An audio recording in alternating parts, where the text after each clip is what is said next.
Assalamualaikum warahmatullahi wabarakatuh. Salam dan bahagia Bapak Ibu guru hebat. Perkenalkan, saya Herawati, calon guru penggerak angkatan 8 dari SD Negeri 32 Kota Pagar Alam. Akan memaparkan koneksi antar materi modul 2.1 pembelajaran berdiferensiasi. Apa itu pembelajaran berdiferensiasi? Pembelajaran berdiferensiasi adalah usaha guru dalam menyesuaikan proses pembelajaran di kelas untuk memenuhi kebutuhan belajar individu murid. Pembelajaran berdiferensiasi adalah bentuk nyata dukungan guru kepada setiap murid di kelasnya. Perlu kita ingat, setiap anak adalah unik. Mereka mempunyai kelebihan dan kekurangannya masing-masing. Begitu pula minat, gaya belajar, kebiasaan, pola pikir, kemampuan literasi, dan lain-lain. Pasti berbeda, bukan?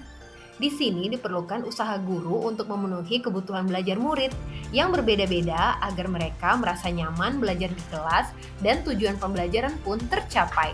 Lalu, bagaimana ya cara untuk melakukan pembelajaran berdiferensiasi di kelas? Agar dapat melakukan pembelajaran berdiferensiasi di kelas, guru harus memahami tujuan pembelajaran, mengidentifikasi kebutuhan belajar murid, menciptakan lingkungan belajar yang kondusif, memanajemen kelas dengan efektif, serta melakukan penilaian secara berkelanjutan. Berkaitan dengan memenuhi kebutuhan belajar murid, guru harus memahami 3 aspek berikut. Yang pertama, kesiapan belajar murid. Yang kedua, minat murid. Dan yang ketiga, profil belajar murid.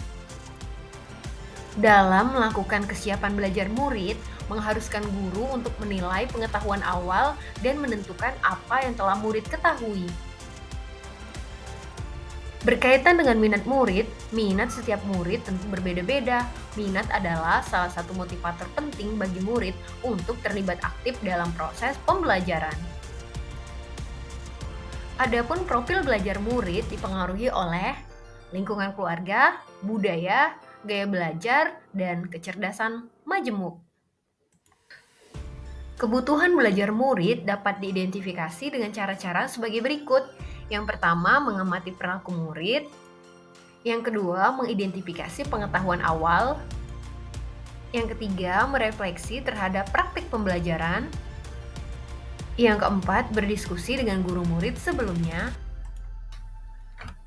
membaca rapor murid di kelas sebelumnya, dan yang terakhir, melakukan penilaian-penilaian formatif dan diagnostik.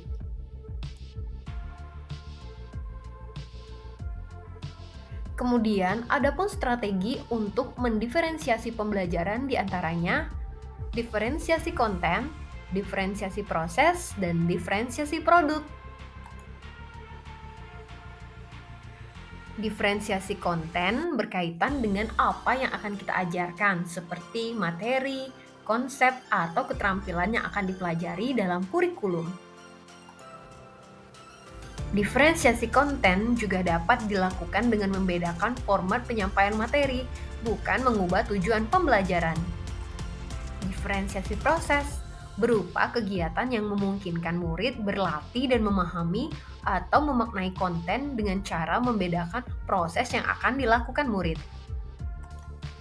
Kemudian diferensiasi produk, bukti nyata yang menunjukkan apa yang murid pahami dengan cara membedakan atau memodifikasi produk sebagai hasil belajar murid, hasil latihan, penerapan, dan pengembangan apa yang telah dipelajari. Lalu, apa ya keterkaitan antara modul pembelajaran berdiferensiasi dengan modul-modul sebelumnya? Untuk dapat melakukan pembelajaran berdiferensiasi, guru harus memenuhi kebutuhan belajar murid sesuai kodrat alam dan kodrat zaman berdasarkan filosofi Ki Hajar Dewantara. Kemudian, dalam melakukan pembelajaran berdiferensiasi, seorang guru penggerak harus berpihak pada murid, reflektif, mandiri, kolaboratif, dan inovatif untuk mewujudkan kepemimpinan pembelajaran dengan menuntun murid merdeka belajar sesuai dengan peran dan nilai guru penggerak. Pembelajaran berdiferensiasi juga dapat menjadi salah satu strategi untuk mewujudkan visi guru penggerak yang berpihak pada murid. Dalam pelaksanaan pembelajaran berdiferensiasi antara guru dan murid harus ada keyakinan kelas agar pembelajaran dapat berjalan dengan efektif dan kondusif sesuai dengan nilai-nilai budaya positif. Demikian paparan koneksi antar materi modul 2.1 ini. Terima kasih. Wassalamualaikum warahmatullahi wabarakatuh.